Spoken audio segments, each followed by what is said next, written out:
Actuellement, il n'y a rien qui sépare plus les esprits que les afflux incessants de réfugiés vers l'Europe. Réfugiés vous entrez ou réfugiés vous sortez, c'est la controverse. Tandis que le vase déborde pour les uns, pour les autres, ce n'est pas encore suffisant. Les uns craignent la perte de leur propre identité, les autres en appellent au geste d'humanité pour accueillir plus de réfugiés. Tandis que les uns se sentent exploités par les réfugiés, pour les autres, les conditions de vie des réfugiés en Europe sont simplement catastrophiques. On soutient les réfugiés trop ou trop peu. Les uns voient les portables et l'argent de poche apparemment excessif des réfugiés, les autres, leurs besoins inassouvis. Tandis que les uns ont les nerfs à vif, souvent ces populations qui vivent à proximité des centres d'accueil irrémédiablement surchargés, les autres minimisent la chose ou mettent encore plus d'huile sur le feu. Ainsi, par exemple, selon la radio suisse SRF 1 du 27 août 2015, Antonio Guterres, le commissaire pour les réfugiés à l'ONU, a dédramatisé le nombre des réfugiés arrivés en Europe depuis le début de l'année. Le nombre de 300 000 demandeurs d'asile serait au-dessus des capacités de certains pays comme la Grèce, la Serbie ou la Macédoine, mais pas au-dessus de la capacité de l'UE. L'UE compte 510 millions d'habitants. Par rapport à ce chiffre, le nombre de réfugiés serait relativement faible, a dit le commissaire pour les réfugiés à l'ONU. Il semble également que les Nations Unies fassent des efforts pour garder inchangé par tous les moyens l'afflux de réfugiés en Europe centrale et ainsi, elles continuent à mettre de l'huile sur la controverse des réfugiés. Le commissariat des Nations Unies pour les réfugiés, l'UNHCR, saluerait la rupture par l'Allemagne des accords de Dublin concernant les réfugiés syriens, comme a rapporté SRF le 26 août.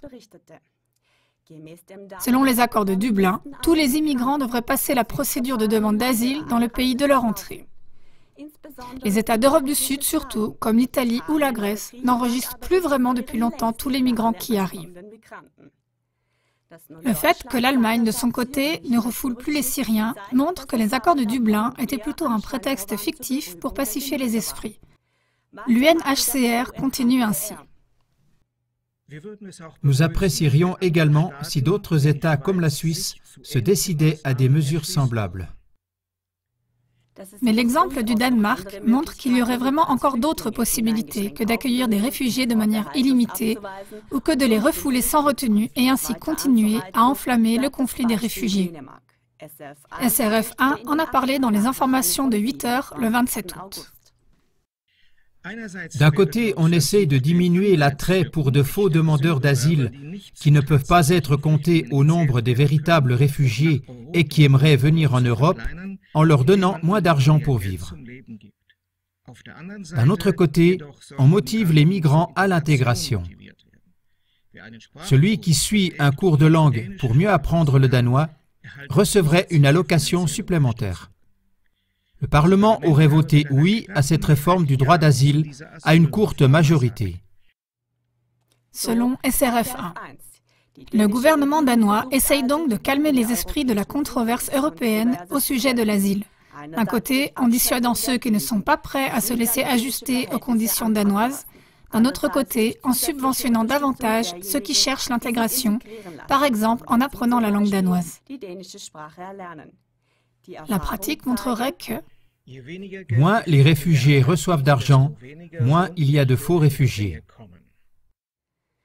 En 2011 déjà, la ville de Riace, tout au sud de l'Italie, avec 1800 habitants, a montré que c'était un chemin possible. Selon le maire, Domenico Lucano, les réfugiés travailleraient de manière détendue, côte à côte, avec les gens de la région, contrairement aux autres centres d'asile en Italie, où les réfugiés seraient maltraités. À Riace, les réfugiés auraient non seulement repeuplé la petite ville, mais ils ont aussi aidé à un boom économique, c'est ce qu'a dit le maire. Les boulangeries et les magasins de légumes connaissent un essor, on a rouvert l'école, revitalisé l'activité locale. Il y aurait des cours de poterie, de tissage et de langue italienne. Par contre, la situation législative des différents pays européens est telle qu'on ne permet presque pas aux réfugiés de travailler. Cela renforce encore plus la puissance du conflit, parce que pratiquement tous les réfugiés n'ont rien d'autre à faire que de rester à ne rien faire dans leur logement, au lieu de participer aussi aux besoins actuels dans les villages où ils sont logés. Cela ne provient pas d'un hasard si ces deux exemples d'intégration et de conciliation entre les deux fronts ne font guère école en Europe. L'Agence de l'ONU pour les réfugiés a qualifié de discriminatoires les nouvelles règles du Danemark pour avantager les réfugiés consentant à l'intégration. Cela revient donc à cela. Les réfugiés devraient être accueillis sans discussion. Des mesures qui débloqueraient la situation du potentiel conflictuel inévitable entre la population et les réfugiés devraient être empêchées et dénigrées comme discriminantes. Ce faisant, il devient de plus en plus visible que la population européenne doit être divisée et ainsi abattue et déstabilisée. L'Europe ne peut être que perdante si la population se laisse monter les uns contre les autres, que ce soit pour ou contre les réfugiés. Au lieu de cela, il faudrait trouver des solutions agréables pour les deux parties, comme le Danemark ou le village italien l'ont montré. Bonsoir.